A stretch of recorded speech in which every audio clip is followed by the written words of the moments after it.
পবিত্র হজ পালনের জন্য বাংলাদেশের মুসল্লিরা সৌদি আরবে এক সৌদি কোম্পানি জানিয়েছে, হজ মৌসুমে হাজিদের মধ্যে তারা আবে জমজমের 4 কোটি বোতল বিতরণের পরিকল্পনা হাতে নিয়েছে।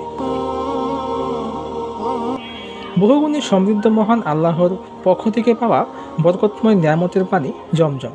জমজমের এক ফোঁটা পানির যে নিজস্ব খনিজ গুণাগুণ আছে তা পৃথিবীর অন্য কোনো পানিতে নেই।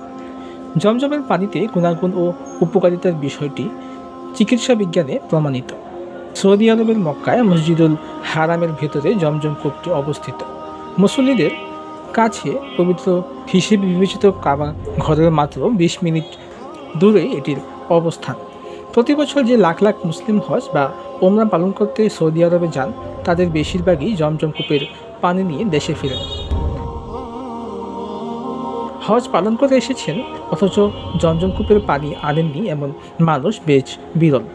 শুধু তাই নয়, পরিবারের সদস্য ও আত্মীয় স্বজনদের মধ্যে এই পানি বিতরণের রেওয়াজ দেখা যায়। তাদের প্রত্যাশা এই পানি পবিত্র, রোগ কিংবা যে কোনো অমঙ্গল দূর করতে এটি সক্ষম। কিন্তু মুসলিমদের কাছে কেন জমজম কূপের পানি এত গুরুত্বপূর্ণ, সেটির কিছু ঐতিহাসিক দিক রয়েছে।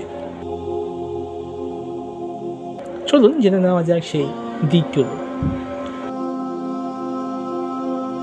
মুসলিমদের কাছে গুরুত্বপূর্ণ কেন? ইসলামের ইতিহাসবিদরা বলেছেন, আল্লাহর নির্দেশে অনুর্বর মরুভূমিতে ইব্রাহিম শিশুপুত্র সহ মা হাজেরাকে রেখে আসেন। এর উদ্দেশ্য হলো এর মাধ্যমে মক্কা জায়গাটাকে আবাদ হবে, কাবাঘর পুনর্নির্মিত হবে, জমজম চালু হবে, কাবাঘরে মানুষ হজ করতে আসবে। মূলত এই কৌশলেই অংশ হিসেবে জমজম কূপের সৃষ্টি হয়। তবে এটি এত গুরুত্বপূর্ণ কেন মুসলিমদের কাছে? কাবাঘর পুনর্নির্মাণের পর সৌদি গেজেট সংবাদপত্র অনুযায়ী জমজমের কূপটিকে বিশ্বের প্রাচীনতম কূপ বলে ধারণা করা হয়, কারণ গত 5000 বছর ধরে এখান থেকে একটানা পানি পাওয়া যাচ্ছে। সৌদি আরবের geological survey Zamzam studies and research centre এই কুয়োর মান, গভীরতা, অম্লতা, তাপমাত্রার দিকে নিয়মিত নজর রাখে। জমজম স্টাডিজ অ্যান্ড রিসার্চ সেন্টার এই কূপের পানি সরবরাহ ও বন্টন ব্যবস্থাও পরিচালনা করে।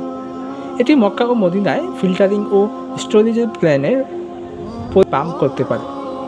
আরব নিউজের মতে 2013 সালে 700 মিলিয়ন সৌদি মুদ্রায় ব্যয় করে জমজম কূপের পানি উত্তোলন, তদারকি ও বিতরণ প্রকল্প হাতে নেয় এই কোম্পানিটি। মসজিদুল হারামের 5 কিলোমিটার দক্ষিণে কুদাইয়ের KPZW প্ল্যান্টে